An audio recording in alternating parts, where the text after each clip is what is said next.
हम तो झारखंड और यूपी के बच्चों से कहना चाहते हैं और यूपी के बच्चों से कि आप निकलिए, जो इलाहाबाद के बच्चे हैं ना वो निकलिए, बनारस के बच्चे निकलिए रोड पे, आप जाम कीजिए। ये सरकार सिर्फ चुनाव से डरती है, इसको हटाइए, ये ठिकाने आ जाएगा। हम लोग भाजपा के मेंबर है भाई, हम लोग भाजपा के सदस्य दिखाइएगा तो दिखा देंगे, लेकिन ये मतलब नहीं ना कि भूखे मर जाएं। मेंबर हैं, सपोर्ट करते हैं, लेकिन हर काम में सपोर्ट नहीं करेंगे। द लाइव टीवी, सच सबसे आगे। जिन युवाओं के दम पर भारतीय जनता पार्टी 2014 में केंद्र में, 2019 में फिर से केंद्र में और 2017 में उत्तर प्रदेश में सत्ता में आई थी, उन्हीं युवाओं ने अब बीड़ा उठा लिया है कि किसी भी कीमत पर भारतीय जनता पार्टी को हराना है। वो इसलिए हराना है क्योंकि इनको लगता है कि युवाओं का काम सिर्फ इनके लिए बैनर, झंडे, पोस्टर लगाना है, इनके लिए भीड़ में, रैलियों में भीड़ बुलाना है, इनके लिए बाकायदा व्यवस्था कराना है, इन बड़े बड़े नेताओं के लिए बड़ी बड़ी रैलियां आयोजित करवाना है। इनको सिर्फ हम मजदूर नजर आते हैं। और इसके बाद अब युवाओं ने तय कर लिया है कि किसी भी कीमत पर भारतीय जनता पार्टी को जीतने नहीं देंगे, क्योंकि रोजगार के नाम पर सिर्फ मिलती हैं तो लाठियां। आज हम आपको दिखाने जा रहे हैं कि कैसे भारतीय जनता पार्टी के कट्टर समर्थकों ने, जो युवा हैं, कट्टर समर्थक हैं, जो लगातार प्रधानमंत्री नरेंद्र मोदी को फॉलो करते रहे, उनके बचाव करते रहे, उनके लिए लोगों से लड़ते रहे, ये तमाम चीजें करते रहे, लेकिन अब उन्हीं लोगों ने उठा लिया है झंडा भारतीय जनता पार्टी के खिलाफ कि इस बीजेपी के खिलाफ हम बोलेंगे और इसको हराकर मानेंगे। नमस्कार, मैं हूं प्राज्वल गौतम और आप देख रहे हैं द लाइव टीवी। आज हम आपको दिखाने जा रहे हैं कि किस तरीके से इस देश में आम जनता परेशान है, लेकिन इसके साथ ही अब उसकी खुद के कार्यकर्ता परेशान हो चुके हैं। क्योंकि चाहे वो दिल्ली में बैठी हुई मोदी सरकार हो, उत्तर प्रदेश में बैठी योगी सरकार हो, बिहार की बात हो, मध्य प्रदेश की बात हो, चाहे बात उत्तराखंड की कर ली जाए, हरियाणा की कर ली जाए, ये तमाम वो राज्य है जहां पर जब जब नौकरियां निकली हैं तब तब युवाओं को वो नौकरियां मिल नहीं पाई, उन तक पहुंच नहीं पाई। और इसी को लेकर अब गुस्सा 7वें आसमान पर पहुंच चुका है।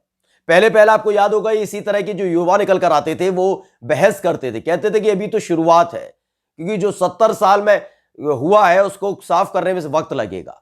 लेकिन जैसे जैसे अब समय बीतता जा रहा है, इन लोगों को पता चलने लगा है कि भारतीय जनता पार्टी सिर्फ झूठ बोलती है। और किस कदर झूठ बोलती है, सुन लीजिए। भारतीय जनता पार्टी के कट्टर समर्थक से, जिसने बीड़ा उठाया है, जिसने शपथ ले ली है कि इस बार तो भारतीय जनता पार्टी को हरा कर मानेंगे, सुन लीजिए। हम तो झारखंड और यूपी के बच्चों से कहना चाहते हैं और यूपी के बच्चों से कि आप निकलिए, जो इलाहाबाद के बच्चे हैं ना वो निकलिए, बनारस के बच्चे निकलिए रोड पे, आप जाम कीजिए। ये सरकार सिर्फ चुनाव से डरती है, इसको हटाइए, ये ठिकाने आ जाएगा। दरअसल इन लोगों का कहना है कि जो एडीपीसी के लिए और आरआरबी के लिए जो जॉब निकली थी, उसको लेकर जो कुछ हुआ और उसके बाद जब हमने अपनी हक हकूक की आवाज उठाई तो उसके बाद हमें लाठियां मिली हैं। जबकि भारतीय जनता पार्टी ने ये वादा किया था, उनकी सरकारों ने वादा किया था अलग अलग राज्य की, कि किसी भी कीमत पर युवाओं को रोजगार दिया जाएगा। उत्तर प्रदेश में आकर देख लीजिए, रोजगार मिला है। कहां? मनरेगा में पढ़े लिखे लोगों को मजदूर बना दिया गया है। इसी बात को लेकर ये चिंता में है। युवा ने साफ तौर पर कह दिया कि मैं तो कट्टर समर्थक रहा हूं और 30,000 रुपए की नौकरी के लिए हम संघर्ष कर रहे हैं। पिछले कई साल से संघर्ष कर रहे हैं, संघर्ष किए जा रहे हैं, लेकिन नौकरी नहीं मिल रही है। नौकरी इसलिए नहीं मिल रही है क्योंकि इनको लगता है कि हम इनके लिए मजदूर की तरह हैं। इनको लगता है कि हम इनके लिए प्रचार करेंगे, इनके लिए बैनर पोस्टर लगाएंगे, इनके लिए झंडे लगाएंगे, और यही एक वजह है जिसके चलते रोजगार नहीं मिल पा रहा है। सुन लीजिए कितना गुस्सा है। हम लोग इसी उम्मीद से ना है 5,000-6,000 महीना में खर्च करते हैं कि हम भाई कुछ कर ले, हम इतना कमा ले कि हम थोड़ा ढंग का पहन ले, ढंग का खा ले, ढंग से जीवन जी ले। कौन 30,000 में हम ताजमहल बनवा लेंगे? तो आपने देखा, यह गुस्सा सिर्फ इतना भर नहीं है। उस युवक ने खुद बताया कि मैं भारतीय जनता पार्टी का कट्टर समर्थक रहा हूं। बताया कि किस तरीके से मैंने इस पार्टी के लिए प्रचार किया है, कैसे 2014 में, 2019 में, 2017 में अलग अलग जब जब जरूरत पड़ी तब तक हमने प्रचार किया। इसके बाद साफ तौर पर कहा गया कि बाहर निकलिए। जी, उत्तर प्रदेश वालों बाहर निकलो, बिहार वाले बाहर निकलो, क्योंकि ये भारतीय जनता पार्टी है जो सिर्फ चुनाव से डरती है। ये भारतीय जनता पार्टी है जो हार से डरती है। ये भारतीय जनता पार्टी है जो सत्ता खोने से डरती है और जैसे ही चुनाव करीब आते हैं घुटने टेक देती है। युवाओं ने साफ तौर पर अब आह्वान किया है उत्तर प्रदेश के युवाओं से भी कि एकजुट होकर हो जाइए, इन चुनावों में एकजुट हो जाइए। जो तमाम चीजें निकलकर सामने आ रही हैं, जो आप परेशान हो रहे हैं, वो परेशानी नहीं होगी। जी हां, साफ तौर पर कहा गया है कि निकलिए अपने अपने घरों से निकलिए। चुनाव के दौर में भारतीय जनता पार्टी की खटिया खड़ी कर दीजिए। सुन लीजिए। हम तो झारखंड और यूपी के बच्चों से कहना चाहते हैं, और यूपी के बच्चों से, कि आप निकलिए। जो इलाहाबाद के बच्चे हैं ना, वो निकलिए। बनारस के बच्चे निकलिए रोड पे। आप जाम कीजिए। ये सरकार सिर्फ चुनाव से डरती है, इसको हटाइए, ये ठिकाने आ जाएगा। तो ये गुस्सा, ये आक्रोश यूं ही नहीं पनपा है। आपने लगातार देखा होगा कि जब जब आपने विकास की बात की होगी, जब जब आपने बात की होगी रोजगार की, सुरक्षा की, ये हिंदू मुसलमान की बात करते हैं। भारतीय जनता पार्टी की पुरानी नीति रही है और उसी नीति के आधार पर भारतीय जनता पार्टी चलती रही है। लेकिन इस युवक ने खटिया खड़ी करके रख दी भारतीय जनता पार्टी के तमाम नेताओं की। हम लोग भाजपा के मेंबर है भाई, हम लोग भाजपा के सदस्य, दिखाइएगा तो दिखा देंगे, लेकिन ये मतलब नहीं ना कि भूखे मर जाएं। मेंबर हैं, सपोर्ट करते हैं, लेकिन हर काम में सपोर्ट नहीं करेंगे।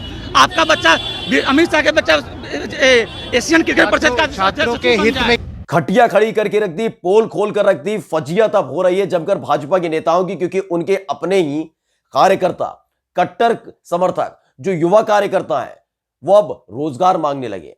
अब इनके पास रोजगार तो है नहीं देने के लिए, तो ये अब भ्रमित करने की कोशिश कर रहे हैं। लेकिन पिछले 7-8 साल से जो मोदी सरकार को देख रहा है, जो केंद्र में मोदी सरकार है, उसको देख रहा है, उसको देखते ही वो परेशान हो चुका है। अब युवा भी बिलबिला उठे हैं, वो परेशान हो उठे हैं। वो कह रहे करें तो करें क्या, क्योंकि प्रधानमंत्री नरेंद्र मोदी एक तरफ बड़ी बड़ी बातें कर जाते हैं, अलग अलग राज्य के भाजपा शासित राज्यों के मुख्यमंत्री अलग प्रवचन देते हैं। उत्तर प्रदेश वाले तो ज्यादा दे देते हैं, वो तो नौकरियां दिलवा देते हैं करोड़ों में। फिर इन सबसे इतर इस समय इनके पास रोजगार नहीं है, और रोजगार नहीं है, ऐसे में अब करें ये क्या। इसीलिए इन्होंने साफ तौर पर अब झंडा बुलंद किया है। झंडा इसलिए बुलंद कर दिया गया है क्योंकि भारतीय जनता पार्टी ने जो वादे सरकार बनने से पहले किए थे, वो वादों को निभा नहीं पाई। दूसरे के कामों का शिलान्यास करना, दूसरे के कामों का फीता काटना, ये सब भारतीय जनता पार्टी की नीति है, उनकी सरकार की, उनके नेताओं की नीति है, जिससे अब अजीज आ चुके हैं, परेशान आ चुके हैं। युवा भी परेशान हो चुके हैं, आम जनता परेशान आ चुकी है। आम जनता इनका हश्र क्या करती है वो तो आपने देखा ही देखा, लेकिन इस युवक ने कैसे खटिया खड़ी की है वो हमने आपको दिखाया। हम लोग भाजपा के मेंबर है भाई, हम लोग भाजपा के सदस्य, दिखाइएगा तो दिखा देंगे, लेकिन ये मतलब नहीं ना कि भूखे मर जाएं। मेंबर हैं, सपोर्ट करते हैं, लेकिन हर काम में सपोर्ट नहीं करेंगे। आपका बच्चा, अमित शाह के बच्चा एशियन क्रिकेट परिषद का छात्रों के हित में, जो खुद भारतीय जनता पार्टी का कार्यकर्ता है, जो खुद बैनर पोस्टर लगाया करता था, जो खुद अपनी छतों पर झंडे लगाया करता था, जिसके घर वाले भी भारतीय जनता पार्टी से जुड़े रहे, जिसके घर वालों से लेकर कई लोगों ने भारतीय जनता पार्टी को जिताने में अहम योगदान दिया, लेकिन अब उसी आदमी ने कसम खा ली, उसी लड़के ने कसम खाई है कि किसी भी कीमत पर इनको जीतने नहीं दिया जाएगा। भारतीय जनता पार्टी के किसी भी विधायक को नहीं जीतने दिया जाएगा। और इसके लिए उसने तमाम राज्यों के, जो भारतीय जनता पार्टी के शासित राज्य हैं, उनसे कहा कि आगे आइए, आगे आकर एक संगठन बनाइए और इनको मुंहतोड़ जवाब दीजिए, क्योंकि ऐसे मानने वाले नहीं है। आपने देखा भी होगा, जब तक किसान आंदोलन चलता रहा कोई फर्क नहीं पड़ रहा था, शिकन नहीं पड़ रही चेहरे पर, लेकिन जैसे ही चुनाव करीब आए थे, बड़े वाले साहेब की यानी प्रधानमंत्री नरेंद्र मोदी की हवाइयां उड़ गई थी। पहली फुर्सत में सामने आए और सामने आके कह दिया कि कृषि जो कानून है, जो बिल लाए हम, उसे हम वापस लेते हैं, पहली फुर्सत में वापस लेते हैं। और वापस लेना पड़ा था, वो बात अलग है कि अब भी जमकर फजीयत हो रही है, बार बार हो रही है। लेकिन मुद्दा सिर्फ किसानों तक का सीमित नहीं रहा, अब युवाओं का भी उसमें शामिल है, महिलाओं का भी शामिल है, सब लोगों का शामिल है, विकास का मुद्दा शामिल है, अर्थव्यवस्था का मुद्दा शामिल है। क्योंकि हर मोर्चे पर यह सरकार, चाहे वो मोदी सरकार हो, योगी सरकार हो, विफल हो चुकी है, फेल हो चुकी है, नाकाम हो चुकी है और किसी काम की नहीं रही है। इसीलिए अब उनके अपने ही कार्यकर्ता उनके खिलाफ झंडा बुलंद कर रहे हैं। नमस्कार। द लाइव टीवी, सच सबसे आगे।